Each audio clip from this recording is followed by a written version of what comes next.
प्रिय छात्रों, महत्वपूर्ण प्रश्नों की श्रृंखला के अंतर्गत आज से हमारा जो पहला चैप्टर शुरू हो रहा है इतिहास विषय के अंतर्गत, वो है सिंधु घाटी की सभ्यता। तो हम लोग देखेंगे कि सिंधु घाटी सभ्यता चैप्टर से अब तक भारत में जो भी विभिन्न आयोग या बोर्ड है और उसके द्वारा जो एग्जाम लिया गया है वो किस तरह का क्वेश्चन पूछा है, और इस तरह का जो क्वेश्चन हम लोग जो है देखेंगे और उसके प्रत्येक विकल्पों की व्याख्या और विश्लेषण जब करेंगे तो इससे एक फायदा ये होगा कि वो चैप्टर हमको रिमाइंड हो जाएगा। और दूसरी बात है कि महत्वपूर्ण क्वेश्चन का बैंक हमारे पास जमा हो जाएगा। और ऐसे ही प्रश्नों को दोहराने की परंपरा विभिन्न बोर्डों और आयोगों में देखा जाता है कि प्रीवियस ईयर में जो प्रश्न पूछे जाते हैं उसमें से 30 से 40% प्रश्न आगे आने वाले किसी न किसी बोर्ड या जो आयोग के द्वारा लिए जाने वाले परीक्षा में पूछ लिया जाता है। तो हम लोग देखें कि सिंधु घाटी सभ्यता के अंतर्गत पहला क्वेश्चन क्या पूछा गया है। तो पहला क्वेश्चन है, कहता है सबसे पहले कौन सा हड़प्पा कालीन स्थल खोजा गया।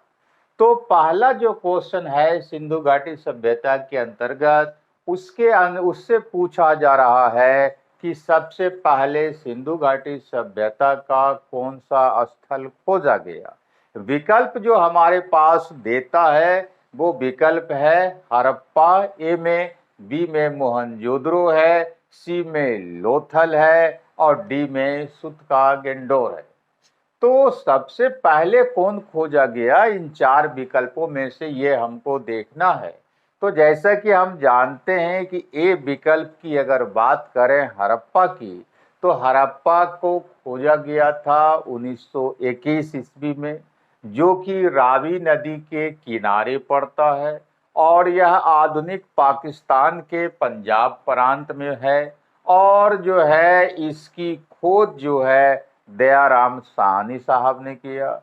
तो इससे एक और क्वेश्चन पूछ सकता है कि जो है हड़प्पा स्थल आज के डेट में पाकिस्तान के किस प्रांत में है या पाकिस्तान के पंजाब प्रांत के किस जिला में है। तो पहले यह पंजाब के मोंटगोमरी जिला में हड़प्पा पड़ता था, लेकिन अब जो है यह साहिवाल जिला में पड़ता है।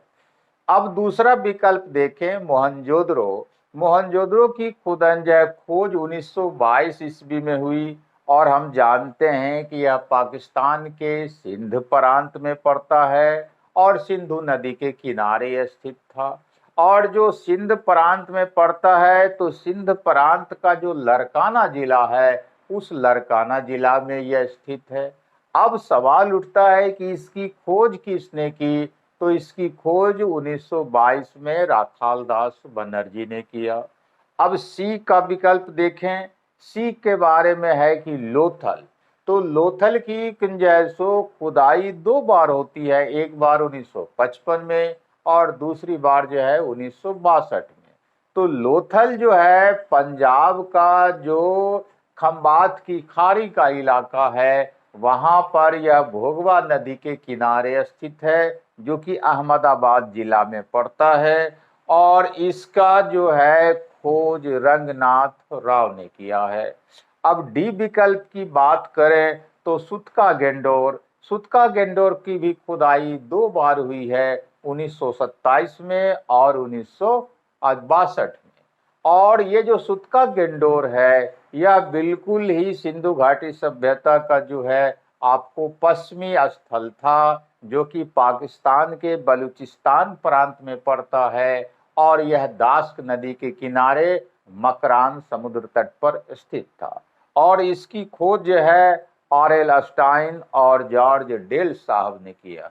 तो इस तरह से जो चार विकल्प है उसका अगर हम चारों का व्याख्या कर लेते हैं तो हमसे जो है या इस तरह का क्वेश्चन से संबंधित कुछ भी पूछा जाएगा हम उसका आंसर कर सकते हैं। तो अब यहाँ पर जो सवाल था, सवाल को याद कीजिए कि सिंधु घाटी सभ्यता का सबसे पहला स्थल कौन सा खोजा गया। तो हड़प्पा 1921 में, मोहनजोदड़ो 1922 में, लोथल जो है आपको 1955 में और सूत्का-गिंडोर 1927 में। तो अगर क्रम सजाइए तो पहले होगा हड़प्पा 1921, उसके बाद होगा मोहनजोदड़ो 1922, उसके बाद होगा सूत्का-गिंडोर 1927 और उसके बाद लास्ट में होगा लोथल 1955। तो क्वेश्चन के जो पूछा गया है उस हिसाब से हमारा उत्तर आपको ए होगा, मतलब हड़प्पा होगा। अब हम दूसरे क्वेश्चन को देखें। दूसरा क्वेश्चन कहता है हड़प्पा सभ्यता निम्नलिखित से संबंधित है। तो हड़प्पा सभ्यता किससे संबंधित है, तो उसके बारे में 4 विकल्प हमको दिया है। पहला विकल्प है कांस्य युग, दूसरा जो विकल्प है वह है आपको नवपाषाण युग, तीसरा विकल्प जो है वह पुरापाषाण युग है और चौथा विकल्प जो है वह लौह युग है। तो हमने इसके पहले जो क्लास लिया था, इंट्रोडक्टरी क्लास, जिसके अंतर्गत हमने कहा था कि इतिहास को समझने और याद रखने का बेहतर तरीका क्या होता है, उसमें हमने जो है इतिहास को कालखंडों के हिसाब से बांटा था और उसमें जो है धातुओं के उपकरण और औजारों का जो उपयोग विभिन्न कालखंडों में बदलता रहा, उस आधार पर इतिहास का विभाजन बंटवारा किया था। उसमें हम लोगों ने देखा था कि इतिहास में कांस्य युग भी आता है, ताम्रपाषाण युग भी आता है, फिर आपको जो है लौह युग भी आता है। इस तरह से विभिन्न युग आते हैं। तो यहाँ पर जो क्वेश्चन दिया है, विकल्प दिया है, हम लोग उसकी बात करें तो ए में कहता है कांस्य युग। तो कांस्य युग का पीरियड कब रहा है, तो कांस्य युग का पीरियड रहा है कि जब नवपाषाण युग 2500 बीसी में समाप्त होता है। मतलब क्या कि नवपाषाण युग सिंधु घाटी सभ्यता के आगमन के से पहले समाप्त होता है। तो कांस्य युग जो है जब आपको सिंधु घाटी सभ्यता आता है 2500 बीसी से, मोटे तौर पर 1750 बीसी काल एक माना जाता है सिंधु घाटी सभ्यता का। तो इसी काल में जो है सिंधु घाटी सभ्यता के लोगों ने जो नवपाषाण काल में तांबे की खोज हो गई थी, तो तांबे को टीन के साथ मिला करके कांसे का औजार और उपकरण बनाना शुरू कर दिया था।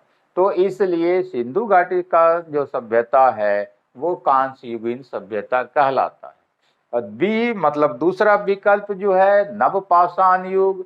तो नवपाषाण युग का काल हम लोग पहले देख चुके हैं कि नवपाषाण काल जैसो युग का जो पीरियड है वह 4000 बीसी से लेकर के 2500 बीसी तक का पीरियड है।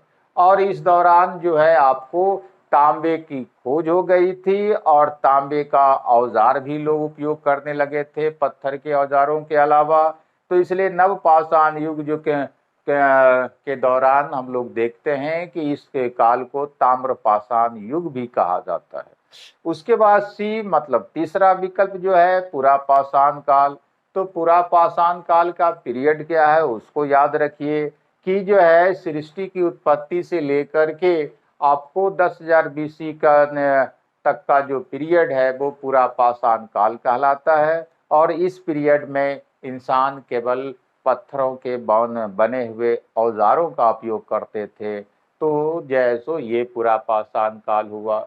चौथा जो विकल्प डी में है लौह युग। लोहे का आगमन कब होता है, तो हम लोग पिछले क्लास में देखा था कि विश्व के मानचित्र के आधार पर देखा जाए तो लोहे की खोज 1300 बीसी के आसपास होती है और भारत के संदर्भ में अगर देखा जाए तो 950 बीसी के आसपास ये एटा जिला उत्तर प्रदेश के अतिरंजी खेरा से जो है प्राप्त होता है। मतलब क्या है कि उत्तर वैदिक काल में भारत में लोहे का आगमन होता है।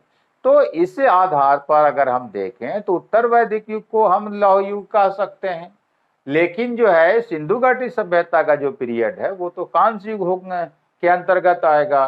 तो इसलिए सिंधु घाटी सभ्यता जो है वह कांस्य युग से संबंधित है। मतलब ए विकल्प सही है। उसके बाद तीसरा क्वेश्चन जो है वह है कि सिंधु सभ्यता के लोग किसकी पूजा करते थे।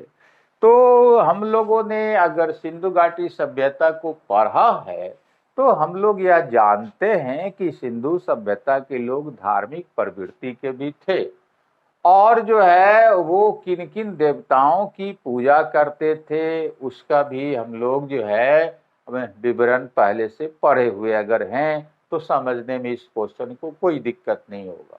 ए विकल्प है विष्णु, बी विकल्प है ब्रह्मा और सी विकल्प है इंद्र एवं वरुण। तो ये जो तीनों विकल्पों के भगवान का नाम है वो तीनों तरह के जो भगवान हैं ये वैदिक कालीन देवता हैं, भगवान हैं। जबकि डी में जो विकल्प है पशुपति, पशुपति जो है सिंधु घाटी सभ्यता के देवता थे। हम लोग ये भी जानते हैं कि मोहनजोदड़ो से जो मुहर प्राप्त हुआ है उस मुहर पर हम लोग देखते क्या हैं कि एक पद्मासन की मुद्रा में बैठा हुआ योगी है और उसके बाईं साइड बाईं दिशा में जो है आपको गेंडा और भैंस है, दाएं साइड जो है हाथी और बाघ है और पैर के नीचे दो हिरन है।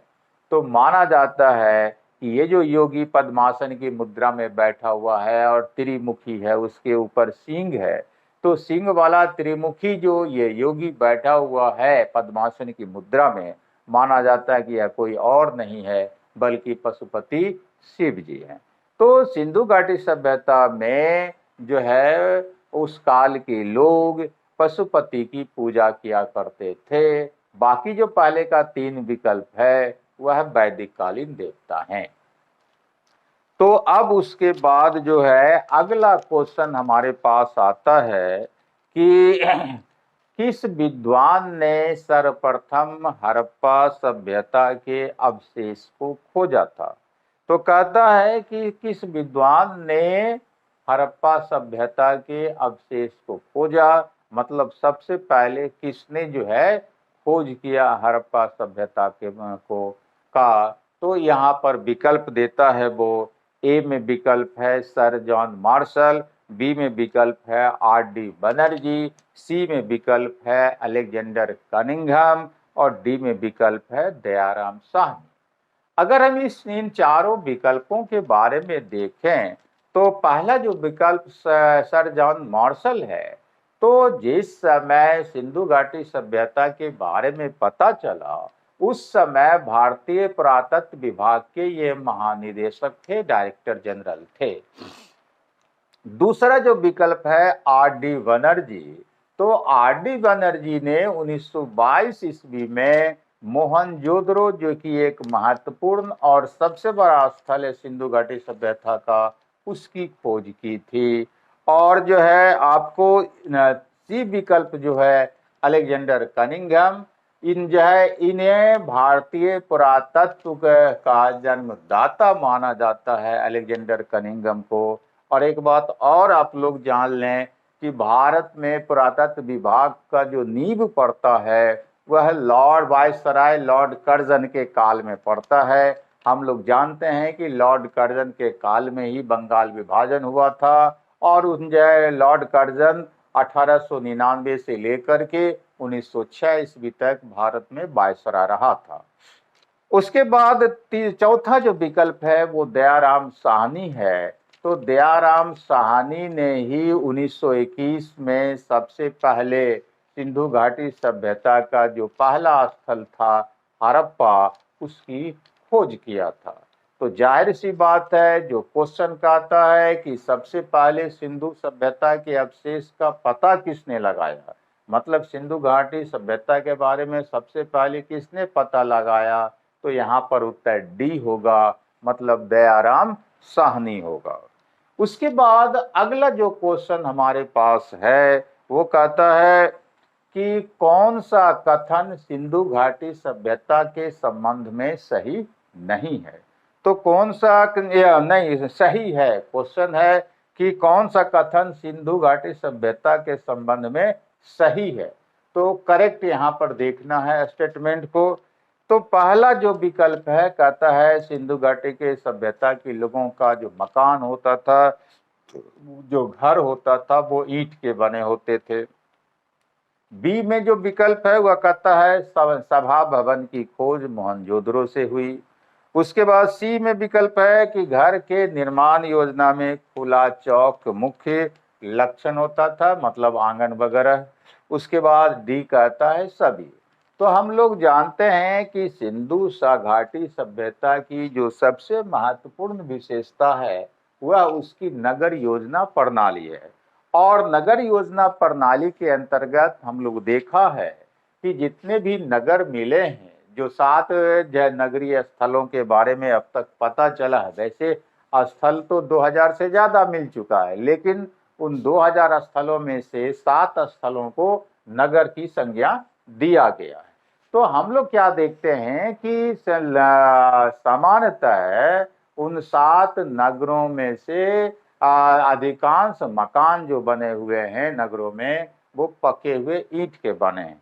केवल एक कालीबंगा जो कि राजस्थान के श्री गंगानगर जिला में पड़ता था, वहां का मकान कच्ची ईंटों का मिला है।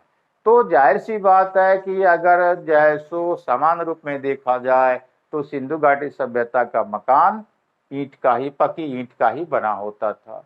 दूसरा जो मीटिंग हॉल है, बी में कहता है सभा भवन की खोज मोहनजोदड़ो में हुई। यह भी बात सही है कि मीटिंग हॉल का पता जो है मोहनजोदड़ो में चला। और सी विकल्प जो तीसरा विकल्प है कि जो है आपको गृह निर्माण में, घर को बनाने में खुला चौक मतलब आंगन एक बहुत बड़ा लक्षण था।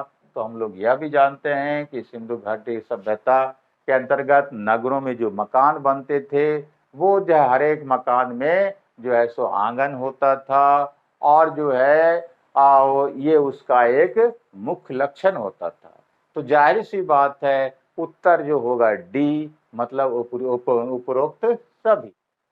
अगला जो क्वेश्चन है वह है कि सिंधु घाटी सभ्यता के लोग जो है अगला क्वेश्चन है कि सिंधु घाटी सभ्यता में विशाल कोठार कहाँ मिला। तो विशाल कोठार मतलब अन्नागार, ग्रेनरी। तो यहाँ पर 4 विकल्प दिया है। एक विकल्प है पहला मोहनजोदड़ो, बी विकल्प है हड़प्पा, सी विकल्प है रोपर और चौथा विकल्प डी है कालीबंगा। तो मोहनजोदड़ो जो ए विकल्प है, हम लोग जानते हैं कि मोहनजोदड़ो से जो सबसे चर्चित साक्ष्य मिला है वह विशाल स्नानागार, ग्रेट बाथ का मिला है। और उस तालाब में, उस स्नानागार में लोग स्नान करने के बाद धार्मिक अनुष्ठान का काम किया करते थे। बी जो विकल्प है हड़प्पा, हड़प्पा में जो सबसे चर्चित साक्ष्य मिला है वह है कि विशाल अन्नागार का, ग्रेनरी का, जहां की अनाज रखा जाता था उस कोठार में, उस जैसो गोदाम में। तीसरा जो है विकल्प रोपर है। तो रोपर में जो सबसे चर्चित रहा साक्ष्य के लिए वो है कि वहां तांबे की कुल्हाड़ी मिली है और इंसान को कुत्ते के साथ दफनाए जाने का साक्ष्य भी रोपर से मिला है। उसके बाद कालीबंगा, कालीबंगा जो सबसे चर्चित रहा साक्ष्य के लिए, तो वहां से जुते हुए खेत का साक्ष्य मिला है। साथ ही साथ वहां से चूड़ी भी आपको मिला है। तो इस तरह से जो 4 विकल्प है, 4 विकल्प में से क्वेश्चन के दृष्टिकोण से हमारा उत्तर जो है बी होगा, मतलब हड़प्पा। उसके बाद अगला क्वेश्चन जो है कि सिंधु घाटी सभ्यता के लोगों का मुख्य धंधा क्या था, मतलब मुख्य पेशा क्या था। तो विकल्प 4 ABCD करके दिया है। ए विकल्प में है कृषि, बी विकल्प में है पशुपालन, सी विकल्प में है व्यापार और डी विकल्प में है आपको शिकार। तो हम लोग ये जानते हैं कि सिंधु घाटी के सभ्यता के जो लोग थे उनके द्वारा कृषि उत्पादन का कार्य काफी बेहतर तरीके से होता था और सरप्लस प्रोडक्शन मतलब अधिशेष उत्पादन होता था, मतलब क्या है कि अपनी जरूरत से ज्यादा लोग उत्पादन कर लिया करते थे और उसी सरप्लस प्रोडक्शन के बल पर ही सिंधु घाटी सभ्यता में आर्थिक समृद्धि आती गई और लोग व्यापार और वाणिज्य राष्ट्रीय और अंतर्राष्ट्रीय स्तर पर करने लगे। तो हम लोग ये भी जानते हैं कि सिंधु घाटी सभ्यता के जो लोग थे उन्हें कुल मिलाकर के 9 फसलों का जो है ज्ञान था और उन 9 फसलों में से हम लोग ये भी जानते हैं कि गेहूं के 3 किस्म को वो जानते थे, जौ के 2 किस्म को जानते थे, इसके अलावा राई, मटर, सरसों, तिल, खजूर जैसो आपको ये सारा फसल वो उगाया करते थे। और जो है आपको एक महत्वपूर्ण फसल कपास था और कपास उनका जो है सो आपको मूल फसल माना जाता है। यही वजह है कि यूनानियों ने जो है सिंधु क्षेत्र को सिंडन कहा, तो यह भी याद रखिएगा। और जो है लोन चावल का भी साक्ष्य मिला है, चावल का साक्ष्य आपको लोथल से मिला। तो इतने महत्वपूर्ण फसलों के बारे में उन लोगों को पता था। अब है कि ये फसल जो है नवंबर दिसंबर में बोया जाता था और मार्च अप्रैल में काट लिया जाता था। तो ये पहला हुआ कृषि के बारे में। दूसरा विकल्प जो है पशुपालन, तो पशुपालन भी ये लोग किया करते थे, जिसमें से कि बैल, गाय, भैंस, बकरी, सुअर, भेड़ जो है आपको ये सारा जानवर जो था उनका पालतू जानवर था। गधा और ऊंट भी को भी वो पालते थे और कुंवर वाला जो सांड था वो उनके बीच काफी लोकप्रिय हुआ करता था। कुंवर वाला सांड अभी भी हम लोग देखते हैं कि हमारे समाज में लोकप्रिय होता है। तो ये जो है सो हो गया। उसके बाद सी विकल्प है व्यापार। तो कृषि का जो सरप्लस प्रोडक्शन था उसके चलते सिंधु घाटी सभ्यता में समृद्धि आई और लोग जो है राष्ट्रीय अंतर्राष्ट्रीय स्तर पर व्यापार करने लगे।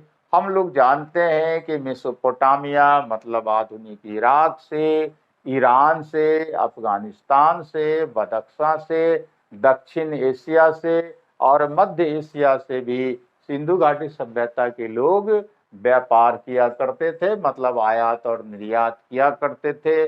और हम लोग जानते हैं आयात के अंतर्गत सोना, चांदी, तांबा और जो है लाजवर्द मनी, जिसको लैपिस लजोली अंग्रेजी में कहता है, ऐसे महत्वपूर्ण जैसो चीजों का आयात भारत में होता था। और उसके बाद लास्ट में है शिकार। तो मनोरंजन के लिए सिंधु घाटी सभ्यता के लोग शिकार भी किया करते थे। लेकिन चूंकि पूछता है यहाँ पर मुख्य धंधा पेशा क्या था, तो मुख्य धंधा और पेशा उन लोगों का कृषि था। कृषि के बल पर ही वो लोग इतना विकास कर सके थे। तो इसलिए उत्तर हमारा प्रश्न के दृष्टिकोण से ए होगा, मतलब क्या, कृषि। उसके बाद अगला जो क्वेश्चन है वो कहता है कि हड़प्पन लोगों को किसकी जानकारी नहीं थी। हड़प्पन मतलब हड़प्पा सभ्यता के लोगों को किसकी जानकारी नहीं थी, ये जो है सो क्वेश्चन हमसे पूछ रहा है। 4 विकल्प वो दिया है। ए में कहता है कुम्हार का चाक, बी में कहता है आग, सी में कहता है लोहा, डी में कहता है गेहूं। तो पहले विकल्प की अगर हम लोग बात करें तो कुम्हार का चाक हम लोग जानते हैं कि सिंधु घाटी सभ्यता में काफी लोकप्रिय था और उसका प्रमाण इससे मिलता है कि सिंधु घाटी सभ्यता के लोग काफी सुंदर सुंदर मृदभांड मतलब मिट्टी के बर्तन बनाया करते थे, जो कि लाल और गुलाबी रंग का होता था और उस पर काले रंग का अलंकरण किया जाता था। तो इसलिए सिंधु घाटी सभ्यता में तो लोग कुम्हार के चाक से तो परिचित थे ही, स्पष्ट है। उसके बाद दूसरा जो विकल्प है आग, तो आग से तो लोग परिचित थे ही, बहुत जगह अग्नि वेदिका का भी साक्ष्य मिला है।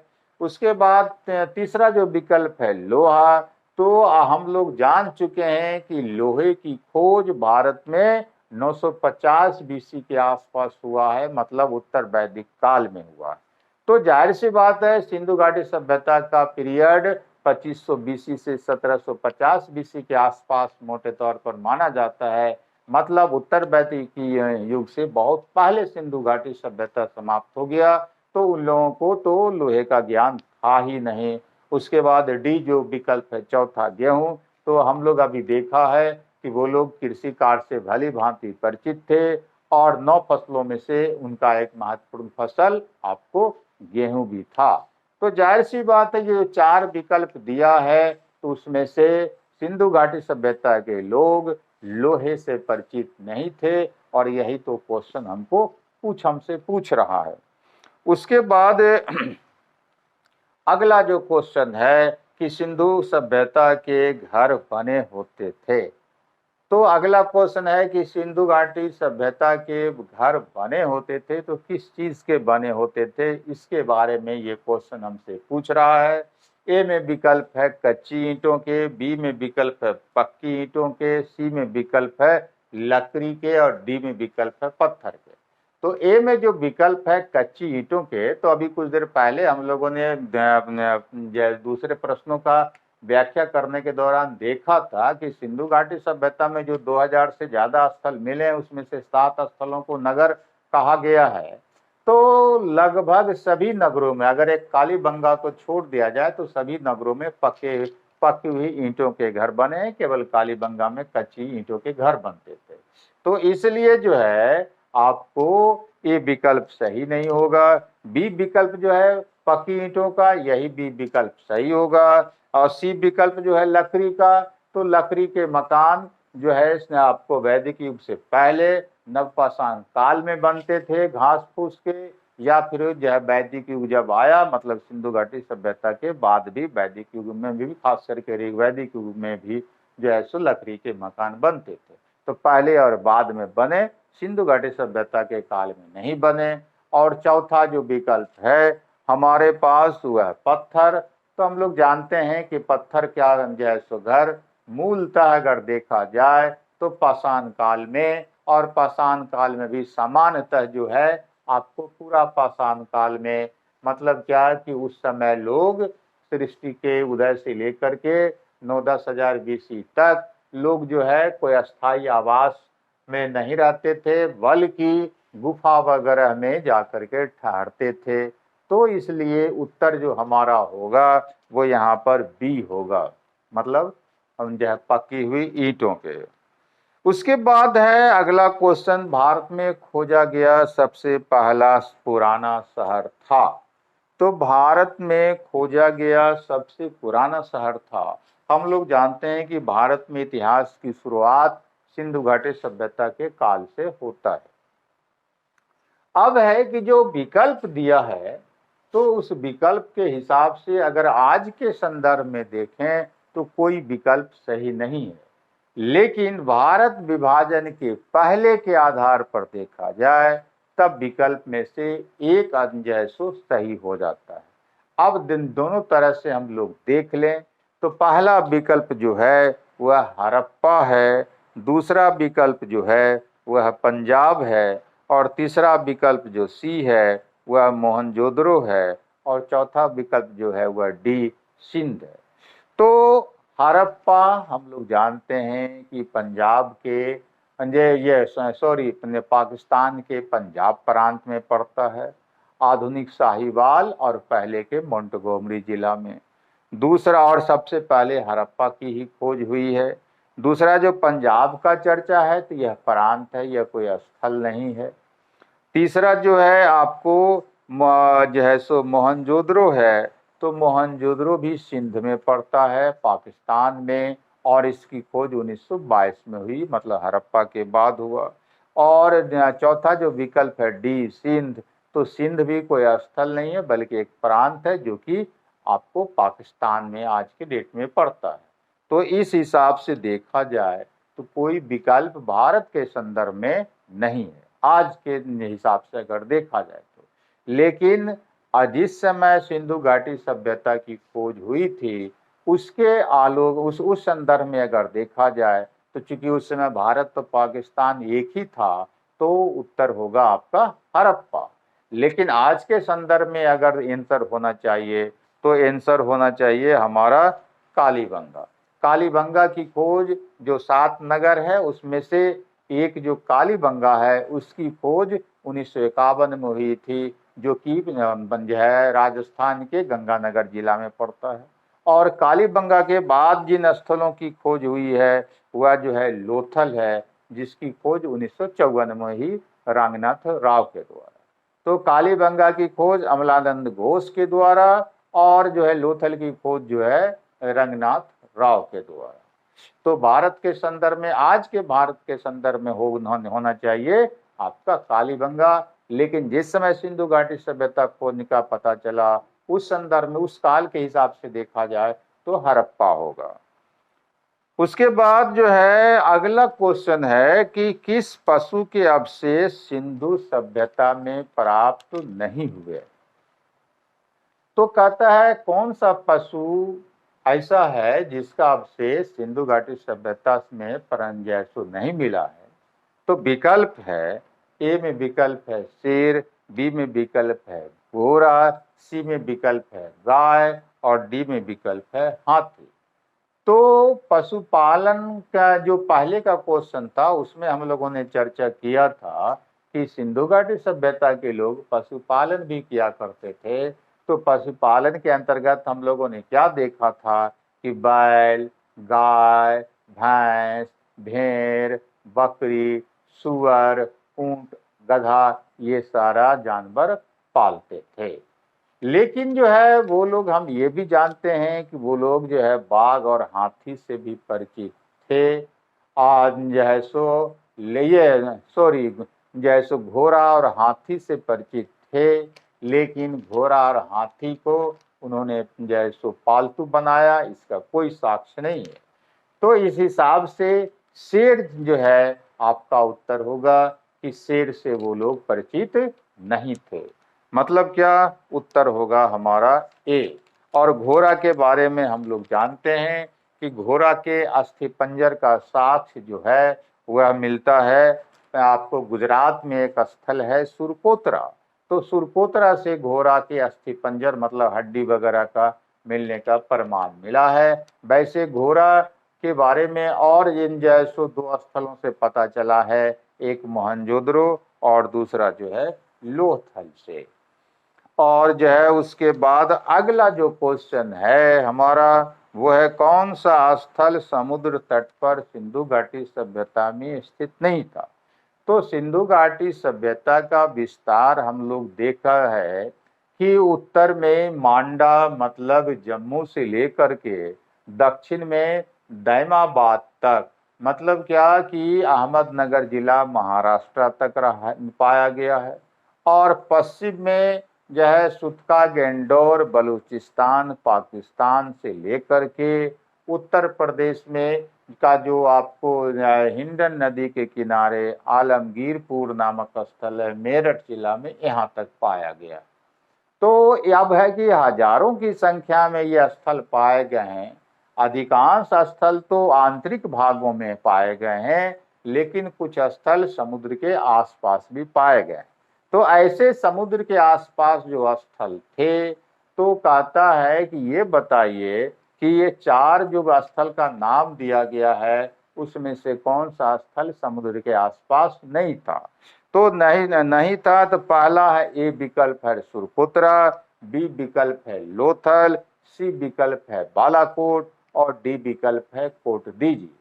तो सुरकोतरा का अगर चर्चा करें हम लोग, तो हम लोग जानते हैं कि सुरकोतरा जो था वह गुजरात में कच्छ में सरस्वती नदी के किनारे जो है सो स्थित था। और इसकी खोज जो है जगपति जोशी ने की थी। तो कच्छ जो है अरब सागर के नजदीक पड़ता है, तो इसलिए सुरकोतरा को एक समुद्र तटीय स्थल मानना होगा। उसके बाद दूसरा जो विकल्प है लोथल, लोथल को लघु हड़प्पा और लघु मोहनजोदड़ो भी कहा जाता है। तो लोथल जो कहाँ था, तो लोथल जो है गुजरात के का जो खंभात की खाड़ी का इलाका है, वहाँ पर भोगवा नदी है। उसी भोगवा नदी के किनारे यह अहमदाबाद में स्थित था। और इसकी खोज रंगनाथ राव ने की।